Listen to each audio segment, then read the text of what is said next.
Vítajte pri sledovaní podcastu Hiking.sk. Ja sa volám Ľubomeky a dnes sa budeme rozprávať o paraglidových pretekoch, ktoré absolvoval slovenský paraglidista, trochu extrémny človek, trochu horolezec Juraj Koreň, ktorého v outdoorovej komunite môžete poznať pod menom Ďurifuk.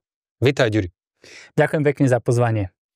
Ja ťa vnímam najmä cez Seven Virgin Summits, cez solo prelet na Novom Zélande a taktiež cez horolezectvo, kde vyjdeš hore na kopec a potom si ho zletíš dole. Ale teraz sa vlastne budeme baviť o paraglidingových pretekoch. Poďme tak všeobecne, v čom sa paraglidingu preteká? Ako to vyzerá na pretekoch? Tak preteká sa vo viacerých disciplínach. Taká tá najznámejšia je tzv. Cross country, alebo teda lietanie na vzdialenosť, kedy sa ten princíp je vlastne, že sa stretnú piloti na jednom a tom istom štarte a kopci, odštartujú približne v ten istý čas a majú vopred vytýčenú trasu každý deň inú, ale nejak 3 až 5 hodín približne letia, okolo 100 kilometrov, s väčšinou je to menej. A ide o to, kto bude prvý v cieli. Je to taká Formula 1, kedy ide o tú takú maximálnu čistotu, rozhodujú doslova sekundy a niekedy doslova metre o tom, kto bude víťaz a približne 3 až 5 dní sa proste súťaží a potom za každý ten let máš cez rôzne koeficienty, či si bol prvý, či si bol v skupine a tak ďalej, dostávaš nejaký objem bodov a potom sa to sčíta, ten, kto má najviac, tak vyhráva. To je napríklad PVC, alebo teda Paragliding World Cup a iné podobné súťaže. Ďalšou takou pomerne rozšírenou kategóriou je akrobatický paragliding, alebo teda je to niečo ako krasokorčuľovanie alebo gymnastika. Zostava rôznych figúr a ich čistota ich prevedenia. Takisto môže súťažiť jeden alebo v nejakých tímoch, sa známkuje nejakými známkami, kto má najvyššiu známku, tak vyhráva nejaký ten súčet a tak. Potom je tretia disciplína, tá je presnosť pristátia, kedy v podstate áno, nie je to veľmi rozšírené, ale napríklad Češi majú teraz v auguste dokonca majstrovstva v Prahe na Letenskej pláni. Aj keď je vedľa letisko, tak si to dokázali vybaviť a majú tam vyhradený priestor na to, aby mohli sa vyťahnuť na lane do výšky a snažiť sa pristať doslova na centimeter. Je to, pre mňa osobne je to trošku taký prežitok, že dneska už tie paraglidy umožňujú lietanie na obrovské vzdialenosti, tak prečo sa snažiť čím skôr pristáť, ale stále táto disciplína žije. A takouto asi najnovšou je disciplína Hike and Fly, o ktorej tu asi dneska budeme rozprávať, ktorého takou najznámejšou súťažou je Red Bull X-Alps a ide o kombináciu turistiky a lietania. To znamená, buď nesiem ja paraglide na chrbte, alebo nesie paraglide mňa vzduchom. A podľa toho, či je počasie letové alebo nie, tak letím alebo kráčam. Dobre, k X-Alps sa ešte dostaneme, ale ešte ma zaujímalo, že či pre teba je bežné sa zúčasťovať pretekov v paraglidingu, alebo toto bola skôr výnimka? Keď som začínal, tak som začínal veľmi skoro súťažiť, pretože je to vlastne priame porovnávanie rozhodnutí.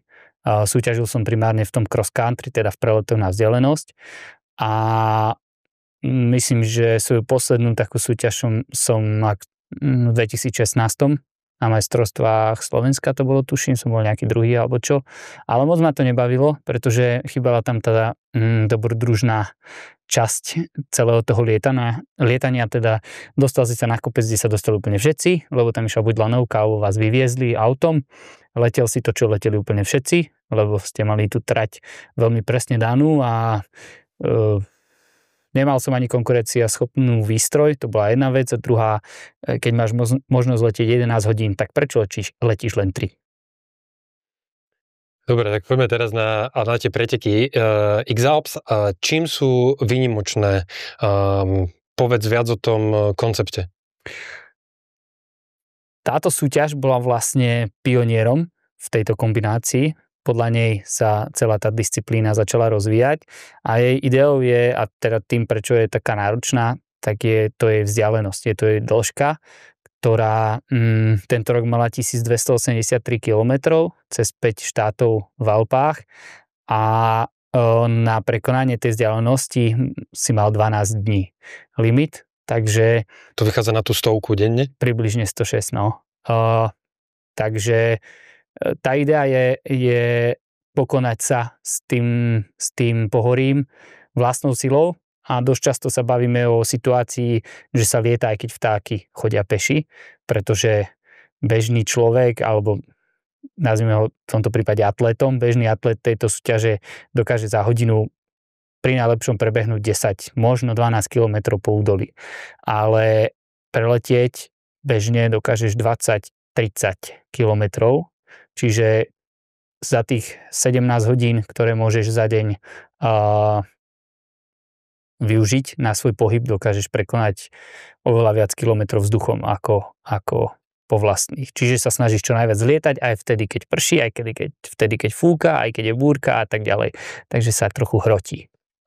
Dá sa nejakým spôsobom pripodobniť tieto preteky k pretekom v inom športe, aby si to čitateľ a poslucháč vedel lepšie predstaviť? Dá sa to porovnať povedzme z Tour de France alebo z Ultra Trail du Mont Blanc alebo v ultratrailovej kategórii, alebo k čomu by si to prirovnal, aby človek si to vedel viac predstaviť, že aký level podujatia to pre paraglidistuje?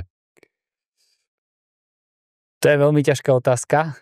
Nastínil si teda bežecké podujatia, o ktorých... A cyklistické? Najviac ma zaujal ten Mont Blanc, ale áno, aj cyklistické, o ktorých nemám až tak veľkú vedomosť, ale prirovnal by som to kombinácii UTMB a Tour de France, pretože hrotíš oveľa dlhší čas. Nie sú tam, na Tour de France, pokiaľ viem, tak sa nejak 2-3 dní preteká jeden deň voľno. Je to tak nejak? Neviem, trošku to ide mimo mňa. Aj vedľa mňa, ale to, čo som... Preteky, viem, že to proste trvá veľký počet dní a že je to extrémne kondične náročné. Je to extrémne kondične náročné, pretože ja som teda išiel ja som išiel 10 dní. Moja priemerná dávka bolo 6000 kalórií spálených denne, 30 km po vlastných, z toho okolo 2 až 2,5 tisíc metrov výšky, plus som letel 100 km k tomu. Čiže moja denná dávka bola okolo 130 km z tej vzdialenosti denne vzdušnou čiarou. Čiže ja som reálne dal toho výrazne viac, ale tá priamka bola okolo 130 denne za tých 10 dní. Takže nie je to úplne pre každého, no. Ako vyzerá kvalifikácia na takéto preteky? To asi sa nemôže len tak niekto prihlásiť na to. Prihlásiť sa môže hocikto, akurát účasť je na pozvánku. Teda. Takže si ťa preveria a pozrú si, že čo robíš a podľa toho ťa pozvú alebo nie. Áno. A takisto musíš absolvovať ešte nejaké vyšetrenia, že či ako máš na to srdce a tak ďalej, či to máš šancu vydržať. Áno. A čo sa týka tej náročnosti, tak ja to veľmi rád pripodobňujem, použijem tvoju slovnú hračku k antickej kalokagatii. Pretože je to kombinácia silného tela a silnej mysle, pretože naozaj ten objem kilometrov, ktoré nachodíš, nie je malý. Hej, pre niekoho je 30 km akože denná dávka túry a to väčšinou dá, že ráno za 3 hoďky a večer ešte a pomedzi to sa bavíme o lietaní v podmienkach, ktoré sú dosť často hraničné, čo je veľmi mentálna disciplína alebo silno mentálna disciplína, kedy vlastne sa snažíš pochopiť, vyriešiť, predvídať a využiť pohyby vzduchu, ktorý je väčšinou neviditeľný a neuchopiteľný až do momentu, kedy sa ocitneš v tom danom mieste, o ktorom si predpokladal, že trebárs tam bude fúkať tak a tak, ale fúka úplne inak a máš problém a môže to končiť rôznymi zraneniami alebo ujme na materiály.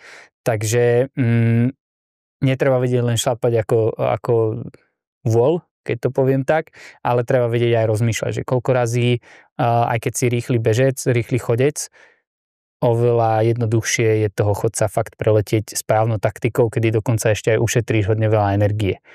To znamená v správny čas pristáť na správnom mieste, niekedy na vrchole kopca, niekedy v jeho polovici, aby si trebárs namiesto toho, že pristaneš dole v údolí a musíš šlapať 1000 metrov výšky, pristál v polovici a šlapol si len 500 a trebárs stihol ešte využiť nejaké záverečné termické závany a preklzať toho, ktorý beží po údolí 10 km za hodinu, tými 40-30 km za hodinu rýchlosti, ktorú máš na paraglide. Takže je to, nepovedal by som, že rovnica, ale doslova až matica, v ktorej tie rôzne zložky, či je to nejaký ten oddych, jedenie, kde budeš spať, ako budeš spať, kde budeš štartovať a ako budeš letieť, je tam veľmi veľa premenných a je to krásna hra s 2 disciplínami. Koniec monológu.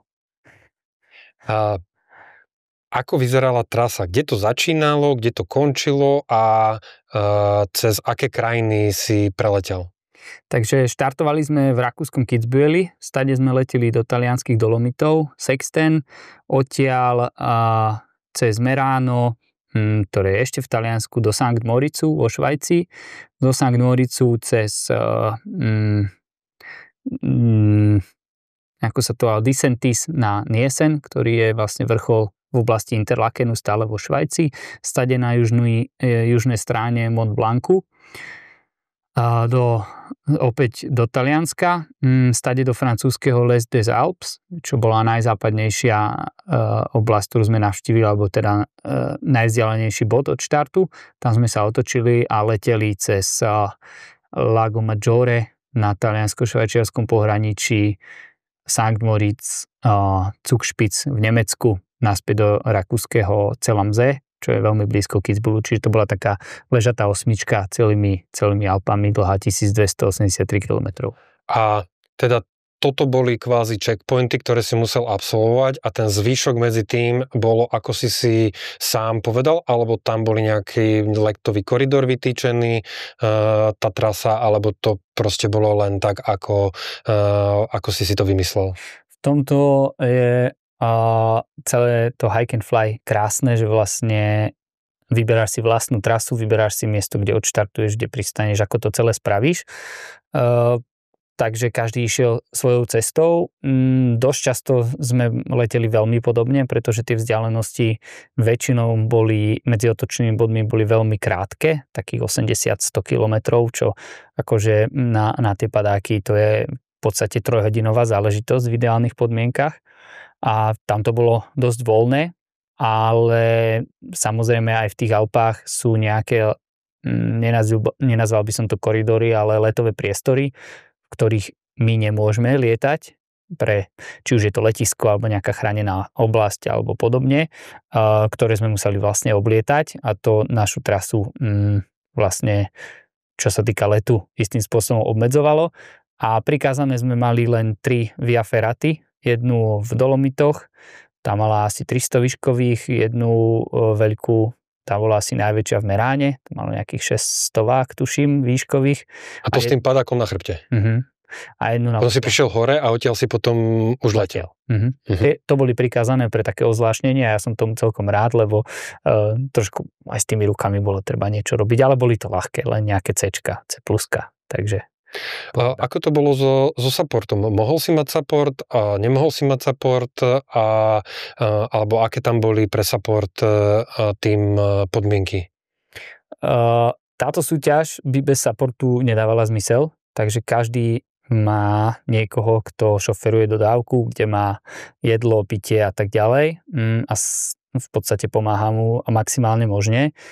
Základnou výbavou, ktorá je vlastne povinná, je len prilba, padák, záložný padák, sedačka, batoh a prístroje, 2 boli tentokrát, a ešte raketa signálna, že keď si zlomíš ruku alebo čosi, ktoré musíš mať so sebou. A všetko ostatné, to znamená jedlo, vodu, oblečenie, baterky a tak podobne, môže brať niekto druhý. Čo znamená, že niekedy išiel support so mnou hore na kopec, aby mi odľahčil tých 5-6 kg materiálu, ktorý nie je povinný a niesol ho vlastne so mnou na vrcholom mi ho dal a ja som potom odletel a zvyšok dňa som si ho niesol so sebou. Je to veľmi dôležité, pretože tým sa celá tá súťaž stáva dynamickejšou, rýchlejšou. Ja som podobne ako toto preletel spomínaný Nový Zéland, 1100 kilometrov, akurát mne to trvalo 27 dní, pretože moja výstroj mala 35 kg. Ja som si zbieral vodu kade-tade po horách, hľadal pramene, ja som si sám sebe varil a staval stan a všetko proste riešil solo, takže môj denný výkon bol veľmi mizerný. V podstate som len letel a snažil sa pristať na vrchole vedľa nejakého prameňa v dohľadnej vzdialenosti, aby som na druhý deň nemusel znova šliapať, pretože 35 kg a 6,5 alebo 7 na Exalpe, s tým sa dá bežať. Na pretekoch, ako vyzeral tvoj štandardný deň?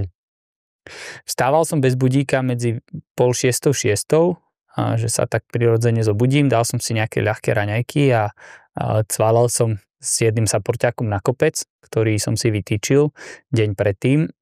A stade som sa snažil letieť, väčšinou okolo poobedia som doletel k nejakému otočnému bodu, kde na väčšine z nich bolo treba pristáť a podpísať sa. Je to kvôli tomu, aby sme neboli príliš rýchli, pretože keď predtým bývali tieto otočné body len, že si ich mohol len preletieť a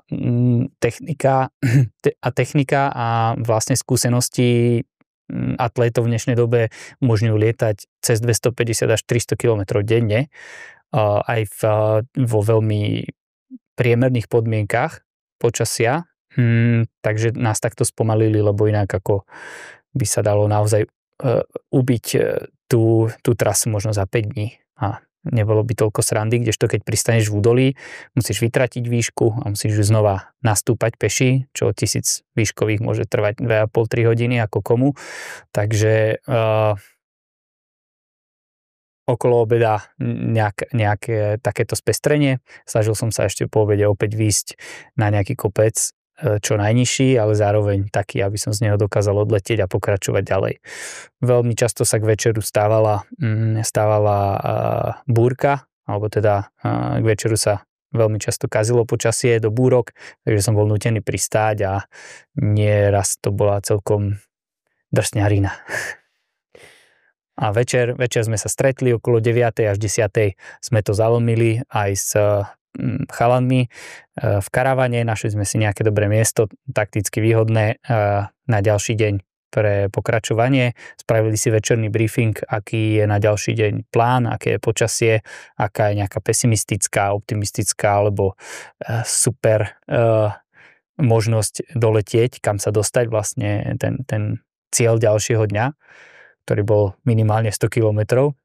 Takže takto to nejak prebiehalo. Tie checkpointy, alebo tie body obratu boli vopred známe, takže si sa vedel na to takticky vopred pripravovať?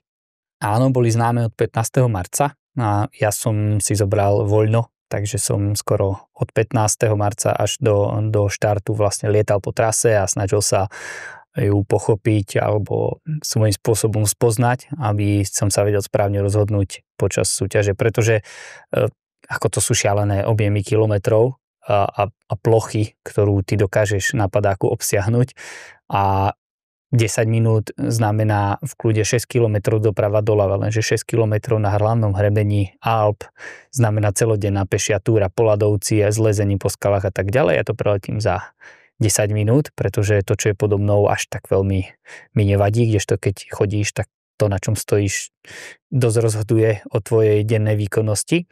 Takže dokážeš obsiahnuť neskutočné proste oblasti. A to rozhodnutie letiť hodinu doprava, doľava, viac východne, západne a tak, dokáže akože si v kľude v inom štáte za pár minút. A to si potom bol v priebežnom kontakte so svojím support tímom, ktorý ti updateoval, ako vyzerá počasie, alebo kam máš alebo nemáš letieť, alebo to si vedel vyhodnotiť v priebehu letu sám? V tomto som ja trošku ten introvert, že veľmi som s tým tímom nezdielal moje nejaké rozhodovacie procesy a spoliehal som sa na to, že ma sledujú cez live tracking, cez GPS vlastne polohu, ako som sa rozhodol. Našťastie v mojom tíme bol aspoň jeden, niekedy aj dvaja paraglidisti, ktorí majú skúsenosti s týmto typom druhom lietania, takže vedeli niekedy si odkomunikovať v rámci týmu, že aha, tak Ďuro zabočil tam, lebo tam je búrka, tam fučí a tak ďalej. Čo na jednej strane je možno moja veľká nevýhoda, že nie som veľmi ochotný komunikovať s niekým ďalším, ale ja si to proste v tom vzduchu užívam, keď som sám a práve to niekomu zavolať alebo napísať správu ma vytrhne z koncentrácie a dosť často to väčšinou ako keby, nechcem povedať, že pokazím, ale moja efektivita sa výrazne zníži na dosť dlhú dobu, takže nekomunikujem. A čo sa týka nejakého toho počasia, niekedy mi s tým pomohli, že keď boli na otočnom bode, tak mi nahrali video správu, čo skade fúka a tak. A ja som si to potom vo vzduchu snažil vyhodnotiť, ako teda to tam vyzerá, čo ma asi čaká, ale v dnešnej dobe je možnosť dokonca priamo vo vzduchu, priamo v prístroji, ktorý je na paragliding určený, vidieť aktuálnu situáciu v tvojom okolí. Nejaký radar tam máš? Aj radar, aj meteostanice. Mi to stiahovalo aktuálny smer a silu vetra, takže bolo to fajn. A to potom aj vizuálne pozeráš na ten stav počasia, alebo sa skôr spoliehaš na tieto technologické záležitosti? Alebo to nevidno, povedzme, za tie kopce, že čo tam sa vlastne deje? Ja som tuto na tej konzervatívnej strane, na tej naturálnej, že lietam preto, aby som bol naživo tam, kde som, nie aby som tam bol nejako virtuálne a sledoval cez obrazovku niečo iné. Pomohol som si, áno, ale väčšinou som to riešil bajočko. Lebo tie veci podľa mňa je vidieť a práve to je na tom krásne, že s prístrojmi namerať, predvídať, vypočítať a tak je fajn, ale tam neletí počítač, ale ja. A čo keď mi napríklad vypadne signál, hej? Že teraz som zrazu bezmocný, lebo však neviem, čo fúka. No viem, čo fúka, lebo pozriem sa tam a nedávajú tieto technológie, povedzme, konkurenčnú výhodu potom tým, ktorí ich intenzívnejšie používajú? Určite dávajú, ale ja som si to ešte okrem toho aj užil, takže ako neviem, či rozumieš, čo chcem povedať, ale proste neviem si predstaviť, že by som napríklad, to zatiaľ nikto nerobí, ale podľa mňa to príde, že s nejakými tými okuliármi, kde ti to priamo prenáša. Nejaká augmented reality? No, že ja si to neviem predstaviť tak lietať, lebo práve ten paragliding je pre mňa osobne to krásne spojenie s prírodou, že na to, aby si dokázal niekam doletieť, ju musíš pochopiť. Musíš vedieť, predvídať a cítiť. Hej. Veľa vecí sa dá fakt vidieť, doslova až cítiť, že či je instabilný. Aj to sa dá napríklad, hej, tak odľahčí ti tú riťku a tak ďalej, zaľahne ti v ušiach počuť.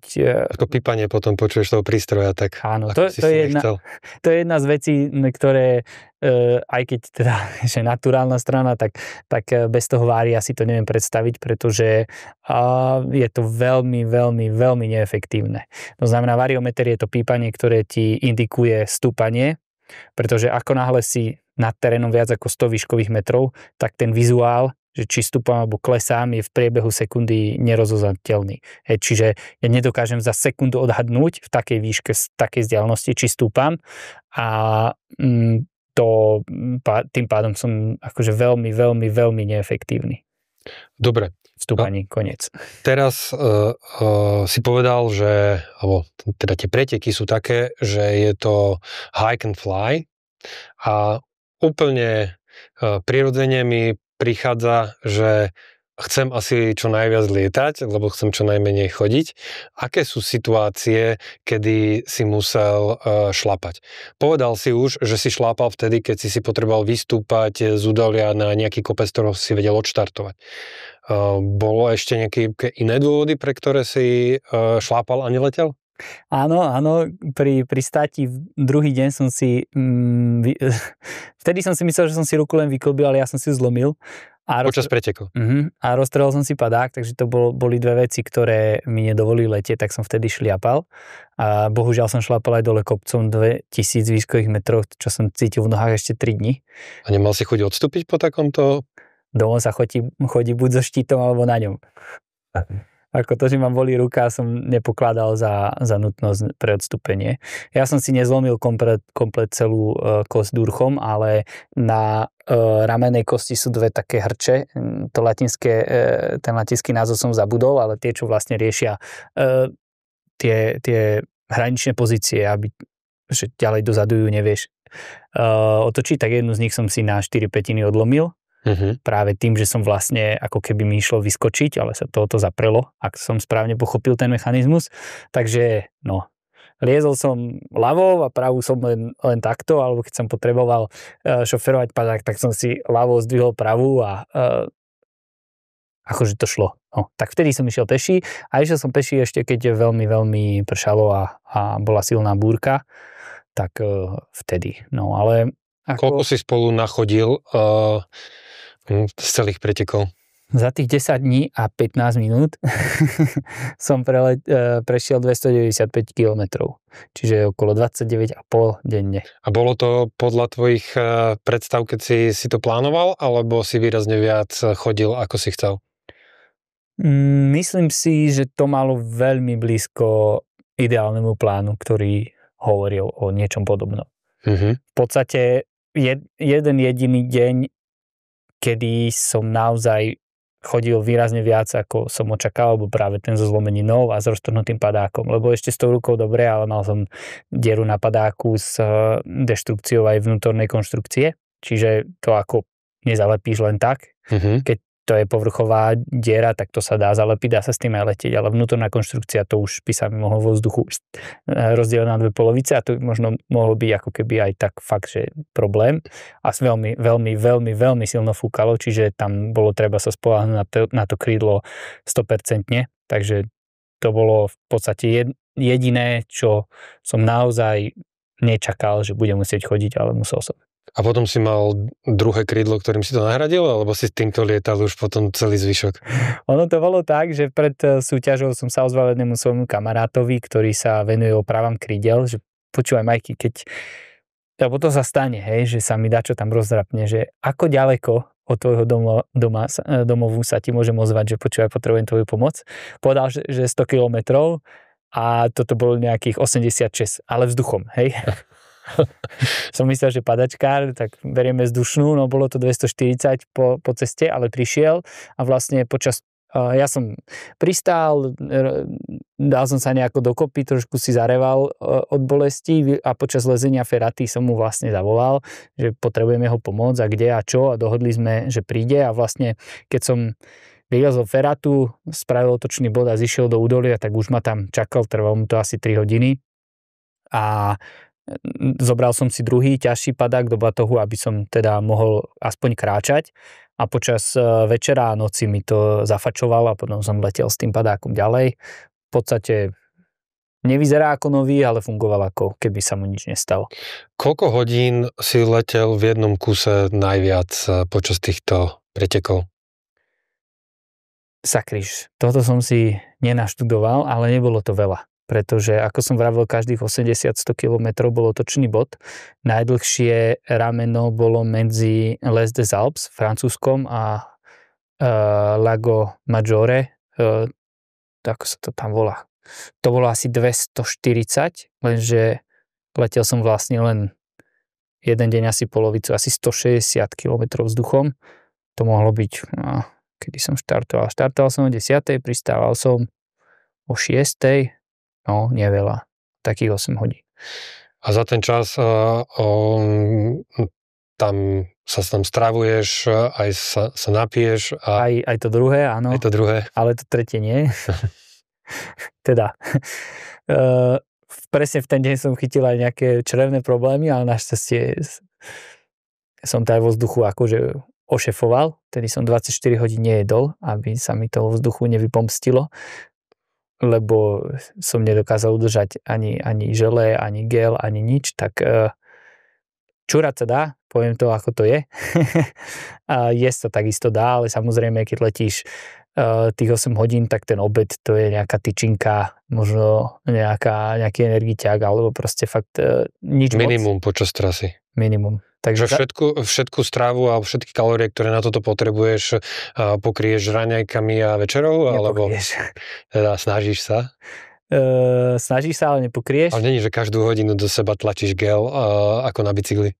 Tak by to malo byť, ale bohužiaľ z toho som nebol schopný a tak som za 10 dní schudol 7 kg.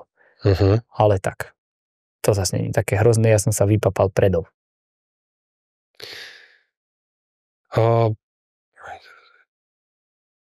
Čím je špecifické lietanie v alpskom prostredí oproti tomu, čo si mal predtým vyskúšané?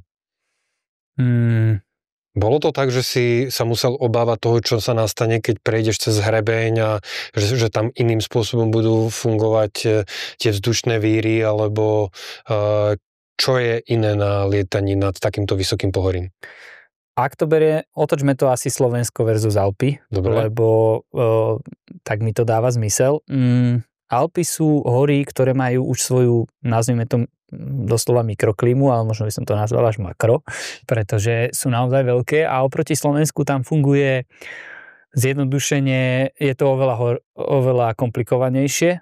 Fungujú tam minimálne 3 až 4 poschodia, ja to tak volám, vzduchové poschodia, kde každé to poschodie má svoje vlastné pravidlá a to, akým štýlom funguje. Že nepáči sa ti dole, ideš vyššie? Áno, môžeme to povedať aj takto. Vždycky sa ti páči tam najvyššie, hej, aby sme boli... Aby si išiel najďalej? Áno, lebo takéto lietať nízko a pomaly je najväčšia volovina, treba lietať vysoko a rýchlo, lebo to je bezpečie. Takže u nás na Slovensku existuje maximálne jedna vrstva, to znamená od zeme až po maximálnu možnú výšku, akú sa ja legálne viem na paraglide dostať. To je koľko? 2400 až 2900 metrov nad morom. Funguje jedno pravidlo, fúka tam v podstate jeden a ten istý vietor, ktorý sa zľahka s výškou otáča v smere hodinových ručičiek, je to tak 15-20 stupňov, málo kedy je to viac. Lenže v Alpách funguje treba údolný vietor, ktorý má sám o sebe behom 1 kilometra môže byť o 180 stupňov otočený a má silu takmer hraničnú s maximálnou rýchlosťou padáku. Ale takto tam proste funguje a tak to je. Potom máš nejaké svahové prúdenie od vrchnej hranice lesa, podajme tomu vrcholy, potom máš to, čo je nad nimi, teda termické a potom máš trebárs to výškové, kde sa niekedy dokážeš dostať. Čiže aby som to v jednoduchosti zhrnul, je to o mnoho komplikovanejšie lietanie ako na Slovensku, ale keď mu pochopíš, tak je o mnoho krajšie, predvídateľnejšie a dokážeš letieť oveľa dlhšie a oveľa viac kilometrov ako na Slovensku. S akými teplotami si sa tam musel vysporiadať? No, určite aj s mrazom a keď to tak porátame plus 35 dole, plus 35 stupňov v údolí a okolo bodu mrazu pod oblakom, čiže to bol slušný záhul, čo sa tohto týka. 4000 skoro stále mrzne práve v tých dňoch, kedy je dobré letové počasie, to znamená nie je inverzia, ale je instabilita, tak musíš mať aspoň 1 stupeň na 100 výškových. Takže keď máš v 535, tak koľko budeš mať 4000? Plus ten vietor, čiže vie tam byť aj celkom slušná zima, ale naopak behom chvíle pristaneš a leje z teba ako z jazzmana, lebo je proste 35 stupňov v údolí. Ponad akú najvyššiu výšku reliefu si preletel? Tak 3900, keď sa bavíme o reliefe, po južných stenách Duforspitz sme sa šuchtali. 8. deň, 7. Duforspitz je Monte Rosa, tuším. Bola tvoja výstroj na toto podujatie v niečom výrazne odlišná od toho, čo si povedzme mal, keď si robil Seven Virgin Summits a respektíve ten Nový Zéland? Áno. Na tieto preteky skoro všetci paraglidoví výrobcovia, ktorí sa majú šancu ich zúčastniť cez pilotov, niečo ako tie stajne F1, tak vytvárajú prototypy, až vyskúšajú absolútne uletené niekedy až nápady a idei. Takže bolo to úplne niečo iné. Moja výstroj bola maximálne odľahčená. Oproti Novému Zélandu som mal ten istý typ padáku, akorát bol ušitý zo špeciálnej látky. Presne ten istý typ padáku, akorát bol ušitý zo špeciálnej látky, ktorá mala výrazne nižšiu hmotnosť, tým pádom aj trvácnosť.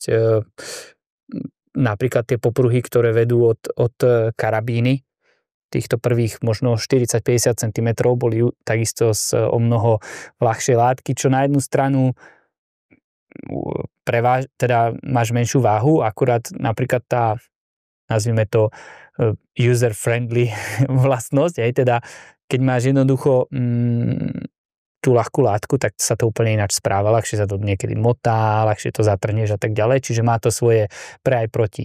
A takisto moja sedačka bola úplne nový koncept, takzvaná ponorka v tom našom paraglidovom slangu, alebo teda ja som celý... Pristávaš do vody, pod vodu. To niekto skúšal, v cieli sa totiž pristáva na takom rafte, na jazere, ale ja som sa tak na polovicu trafil, ale niekto sa netrafil vôbec, čiže išla ponorka až do vody, ale ide vlastne o to, že pri tom paraglidingu riešiš, keď sa bavíme o vrcholových súťažiach, riešiš minimalizáciu odporu. Takže ja som bol celý schovaný v sedačke, keď niečo trčala, tak bola hlava od krku hore a ruky odtiaľto, čiže ja som bol celý schovaný, ešte som mal takú obrovskú plutvu za sebou, pretože tá najdôležitejšia vec pri lietaní, alebo teda pri aerodynamike nie je až tak to, ako ten vzduch rozrazíš, ale ako ho naspäť spojíš. Tam vzniká najväčší odpor, aspoň z môjho laického paraglidového hľadiska. Bude to difúzny odpor na konci krídla, alebo takisto vlastne ten rotor za mnou, alebo za pilotom. Takže preto to má takú obrovskú plutvu, aby sa to čo najkrajšie spájalo. Takže to bol prototyp, ktorý sa nedá v podstate ešte stále zaobstarať, ale by sme ho tam testovali. Mám takú rubriku, volá sa Type 2 Fun, alebo zábava druhého typu. Veci, ktoré ti počas toho eventu prišli, že boli fakt, že hraničné, ale teraz sa na ne pozeráš s úsmevom. Jasné. Aký to bol?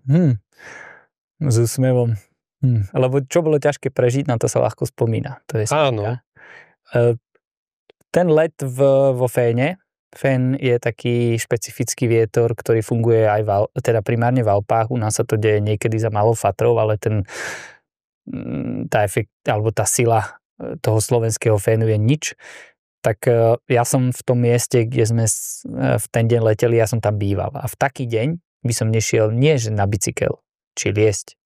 Ja by som nešiel ani do obchodu. A my sme leteli na padáku v tom. Fúčalo ako z mamutieho zadku. Proste 7,2 hektopaskalu. To bolo na 80 kilometroch vzdialenosti. 7,2 hektopascal, ak si dobre pamätám, ale možno, že trepem, nám to vysvetľovali, že 1 hektopascal je porovnateľný s metrom vody. To znamená, keď máš rozdelenú nádrž nejakým múrom, tak ten efekt, akou silou sa prelieva vzduch zo severnej na južnú stranu, mal adekvátny 7,2 metre výšky vody. Neviem, či si to vieš predstaviť, keď sa to valí, čo to je za masaker s takým prevýšaním. Ale to je len nejaká prúpovídka, ale proste fúkalo fakt akože šialene a dali sme to. Ja som najviac letel v šeskovom Féne, bol to zážitok, na ktorý akože som dlho spomínal, že masaker, a teraz sme leteli 7,2 a všetci žijeme. Ja som si zlomil len ruku, ale... To bolo v ten deň, ak sa... To bolo v ten deň, tam bol... Čo je tam problematické? Ten štart, alebo pristátie, alebo celé to nestabilné a potom... Koľko máme času? Dobre, skúsim to do 2 minút, hej? Skús tak laicky, nech si to vieme predstaviť, lebo... Ide o to, že Fén otáča prúdenie naopak. To, čo som vravel, spodné poschodie je údolný vietor, ktorý vždycky fúka hore údolí. Presne naopak, ako tečie voda. Akurát, že Fén tečie dole. Keď sa tie dve veci zrazia, to znamená, ja neviem, 10 metrov v kilometroch, 35 km za hodinu fúka hore údolím a 7,2 tam fúkalo 40, niekedy 70 za hodinu dole. Takže to takto rozumiem. No a to akože sú turbulencie, nie sú problém. Lietame v nich bežne, to je celá termika, to je všetko len turbulencia, teda chaotické prúdenie vzduchu. Problém je vtedy, keď to má príliš veľkú silu. Teda, keď som ja pristával, tak fúkalo na tom kopci, za ktorým som ja v závetri pristával, teda v tom najhoršom, kde sa to všetko mele, fúkalo 70 za hodinu, kilometrov.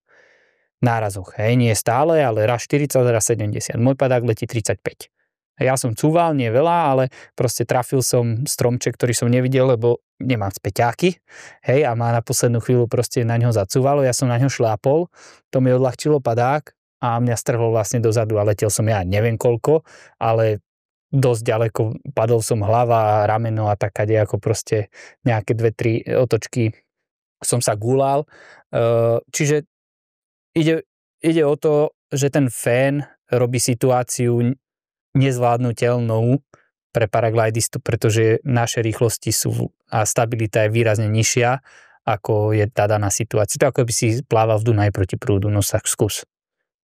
Chápem. To som mal povedať na začiatku a mohli sme si ušetriť 2 minúty kecania. V pohode, na záver sa pozrieme ešte na výsledky týchto pretekov. Koľko bolo účastníkov? 35 sa nominovalo a na štartovnej čiare sa nás objavilo 33, z toho jedna žena. Koľko bolo finisherov? Pokiaľ viem, tak 20 alebo 21. A ty si skončil? 13. A koľko ti to trvalo? 10 dní a 15 minút. Keď som si to správne pozeral, tak víťazom bol Aaron Durogati z Talianska s časom 7 dní a 8 hodín a potom ešte v tesnom závese za ním boli ďalší traja pretekári. Čo bola rozdielová vec tejto štvorice, povedzme voči iným pretekárom, že čo oni urobili výrazne lepšie, že povedzme oproti tebe tam prišli skoro o 3 dní skôr? Jednou z tých vecí, kedy som ich ja stratil, alebo teda pre mňa v mojom prípade rozhodujúci moment bol vtedy, keď som si zlomil tú ruku a roztrhol padák. Vtedy ja som išiel, som bol v tesnom závese za všetkými prvými do hodiny na kontaktnú vzdialenosť teda a ja som musel proste chodiť 4 hodiny. Oni počas toho boli schopní zletieť z toho kopca 2 km výšky a prejsť a znova odletieť asi ešte 20 navyše, kdežto ja som skončil po 5 kilometroch. Bol už totiž večer. To bola jedna z tých vecí, ktoré... Takže rozdielové bolo proste to pristátie v tých zlých podmienkach. Áno. Kedy im sa nič nestalo a ja som teda mal problém. A na druhý deň bol medzi nami rozdiel len 30 kilometrov, lenže s tými otočnými bodmi ide o timing. Keď tam prídeš príliš neskoro, čo bol hneď ten ďalší otočný bod, tak ja už som v ten večer nedokázal odletieť z toho otočného bodu. Ja som síce nakoniec nejako sa prešustroval, ale bolo to násobne pomalšie, pretože už fúkalo dole kopcom, už svietilo slnko z opačnej strany a nedokázal som využiť ten čas na let. Ten večer boli odo mňa už 40 alebo 50 km ďalej, pretože boli tam o hodinu skôr a dokázali proste okamžite letieť, kdežto ja som tam mal problém a takto sa to postupne zbiera a potom je jednou z tých špecifických situácií je to, že čím si môže sa stať, že nás rozdieli počasie. A to sa napríklad stalo pri tom Duforspitz, ktorý som spomínal, že oni jeden deň, tá prvá skupina, boli nútení ísť peši, pretože na nich pršalo, totálne pršalo a my sme boli schopní v ten deň uletieť niečo. Nie veľa, ale predsa, vtedy sme ich trošku dobehli. Ale môže sa stať, že sa medzi jednotlivých pretekárov dostane iné počasie a jeden letieť môže a druhý nie. Čo sa väčšinou stáva tým vpredu, že tí letieť môžu a tí vzadu letieť nie. Takže a ten rozdiel narastá a rozdiel medzi prvým, druhým, tretím, štvrtým bol vo výbere trasy. To som takisto spomínal, že niekedy stačí pár minút rozdiel a ty sa rozhodneš letieť tade a on tade a v podstate na tom padáku si schopný obsiahnuť šialenú vzdialenosť. Čiže oni sa za posledným otočákom na Zugspitze rozdelili, kdežto Aaron letel priamo na východ na Innsbruck a potom juhovýchodne v podstate najpriamejšiu líniu do cieľa, ktorá ale mala problém s tým, že posledný úsek bol po malých kopcoch. Malé kopce, slabá termika, málo istoty. Ťažko sa to predvída na vysoké percento úspešnosti, kdežto zvyšní traja za ním sa rozhodli pre konzervatívnejšiu líniu, ktorá ale bola dlhšia. Že on letel takto a oni leteli vlastne po prepona a to je, jak sa to volá, chápeme sa. Áno. Po tej, odvesný a prepona. Áno, po 2 odvesnách trojuholníka, ktoré ale im umožňovali letieť efektívnejšie na záver, pretože boli vo vyšších horách, ktoré fungujú výrazne dlhšie. A tak preto nakoniec tam bol rozdiel, neviem, či nie aj 30 km na začiatku a na záver to bolo tak do hodiny. Alebo teda kilometrovo to nebolo veľmi, veľmi ďaleko, ale rozhodlo to o prvom. Či mu chcem gratulovať, lebo Aron je môj parťák a kamoš bývalý, spolu súputník na viacerých expedíciách a som rád, že konečne vytrel kocúra Kríglovi, ktorý vyhral už 8-krát. Je X-Alps pre teba uzavretá kapitola, alebo sa tam plánuješ vrátiť? Na túto otázku je trochu skoro odpovedať, pretože táto súťaž nie je len o mne, ale je o perfektnom tíme, ktorému by som chcel poďakovať, pretože bez nich by som bol ešte možno len v polovici. Takže záleží to, či budú oni chcieť. A ďalšou z vecí je zohnať dostatok peňazí, pretože je to akcia, ktorá stojí 15 až 20 tisíc eur. Aj dohromady dať 2 autá, 4 ľudí a tak ďalej. Čiže ten zážitok, ktorý mám, aj vo mne, aj v celom týme vzbudil isté nádeje, ale necháme prehovoriť čas. To bol extrémny paraglidista Juraj Koreň alias Ďuri Fuk. Ďakujem, že si našiel čas a prišiel k nám do redakcie porozprávať o svoj zážitok z pretekov X-Alps. Ďakujem veľmi pekne za pozvanie a som rád, že som tu mohol byť. Sledovali a počúvali ste podcast Hiking.sk, ja som Ľubo Meky a teším sa niekedy na budúce.